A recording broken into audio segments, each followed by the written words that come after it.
I'm going to share with you the 10 keys to unlock what I call your quick brain, right? These are the 10 things scientifically proven to help you be faster, smarter, and better, to optimize your brain health and your fitness. And now, every single thing I'm going to say, nobody's going to debate, right? They're going to say, yes, of course, but common sense is not common practice. So what I'm going to ask people who are watching this is to rate yourself 0 to 10. How well am I doing in this one area? Like in terms of how I'm eating or exercising or something. And then you'll notice, everyone wants to know what the magic pill is. There's no magic memory pill. They're magic memory processes, right? If everyone wants to know the one silver bullet, you have to do all of these things because that's what falls within the focal point, meaning the 80-20 rule, the 20% that gives you 80% of the results and the rewards. So really fast, the 10 keys for unlocking your quick brain. Number one is good brain food, all right? Good brain food, because you are what you eat. What you eat matters, especially to your gray matter. There's certain foods that are really good for your brain, and you probably eat most of these foods as you are, because I know you're very... Blueberries, yeah, all like blueberries is like, I call them brain berries, and avocados and the good fats and all of them. So there's 10 of them that I recommend, and so they're really excellent. They're very neuroprotective and such, including dark chocolate. So dark chocolate is good. What's good for your mood is generally good for your mind. But so a good brain diet is number one. So just rate yourself on a scale of 0 to 10. How good is your diet? All right, number two is killing ants.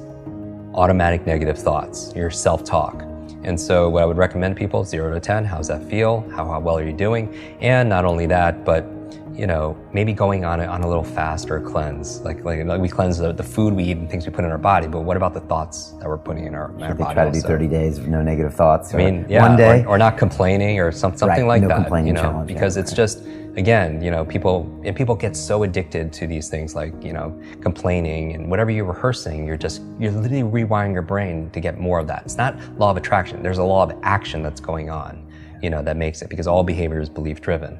And so you're wiring your brains to be really rehearsing those things. That's why they say that the fearful person dies 1,000 times, like a coward dies 1,000 times in their mind, and a non-coward, like a brave person dies just once. Because every time you're rehearsing, oh, I'm scared of public speaking, you do it over and over again, not only do you get the fear of it every single time, because your mind doesn't know the difference between something you vividly imagine and something that's real. Literally, if you were to put on a brain sensing device, the same parts of your brain that would light up if a dog walked in, you see what parts of your brain lights up, and if you imagine that dog walking in, the same exact parts of your brain will light up. So the mind doesn't know the difference. It's the most powerful tool you have is your imagination. Our thoughts are things, and it's activating our imagination. So, don't do it to rehearse your fears and the things that are negative, right? Only have thoughts of things that you want to really happen. Okay. So the third thing, exercise. Okay. People, really, we know. Number 4, brain nutrients. Omega-3s, the DHAs, the ginkgo biloba, vitamin B, B12s. And this is a subject that comes up because, a lot of people travel, they have fast food lifestyles, and, but maybe they're lacking in certain supplements. And what I would say is, I'm not a nutritionist, I'm not anything that ends on an ist, but go to a doctor, a good functional medicine doctor, have a blood test. And I say the same thing for diet. When people say what's the best, do food sensitivity tests, see what your blood says, red, yellow, green, red, stay away from, yellow, sparingly, green, and see how you flourish on it afterwards, right? And then test it. But same thing with nutrient profile. You can see what you're deficient at. Because if you're low on B vitamins, if you're low on DHA, then you're gonna have cognitive issues, right? So supplement. 5th thing that you want to optimize your brain is a positive peer group. We know who you spend time with is who you become. And it's not just a positive thinking, affirmation quote. Literally, you have mirror neurons, and your mirror neurons in your nervous system is when you could watch a sport or watch a movie and you could feel what they feel. It's what or you have empathy for other people. We're always imitating people, right? And so who you spend time with is who you become, because you're imitating their habits, their behaviors, their thought patterns, and everything. So that's why they say you're the average of the 5 people you spend the most time with, right? If you're around 9 broke people, you're gonna be the 10th, right? Like you hear these things all the time, but it's not just your biological networks or your neurological networks, analyze your social networks, right? Because whether or not you smoke has less to do with your neurological networks and more to do whether or not your friend's friend smoke. Okay. Is going to have more of an influence. 6th thing for your brain, clean environment. We know a clean environment is good for your brain. At an anecdotal level, when you clean your desk or you clean your laptop off, you have clarity of thought, right? But I don't just mean that. I mean clean air, clean water, because there's a lot of pollutants that's not good for your cognition, right? Okay. So from there, we have number 7, sleep. This is a big one for so many people. Sleep is so important for your brain for 3 reasons. Number 1 is where you consolidate short to long-term memory. Everyone who pulled an all-nighter back in university, that hurt you because you need that sleep. Number 2, it's where you clean out the plaque that could lead to brain aging challenges. And that's what the latest research is saying in terms of leading to dementia and such. And then the third reason is because when you dream. And here's the thing, you're like, what does that have to do with anything, Jim? It's like, you don't know how many amazing ideas and invention, literature, works of art came in dream states.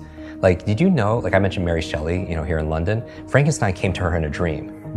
Paul McCartney came up with Yesterday in his dream. Like a chemist came up with the periodic table in his dream. Elias Howe created the sewing machine in his dream, right? Like, what are you dreaming about late at night? Because when you are working all day and you're learning all day, your brain doesn't shut off at night. At night, it's more active. People don't realize that. You think it's just not happening. It's actually more active, and it's coming up with solutions, and it's integrating stuff in the form of dreams. Number 8 is brain protection, meaning that, like I work with a lot of athletes, high performer athletes. Concussions are a big deal, right? And I've had a number of TBIs, traumatic brain injuries. But not just that, I did a whole episode on electromagnetic fields.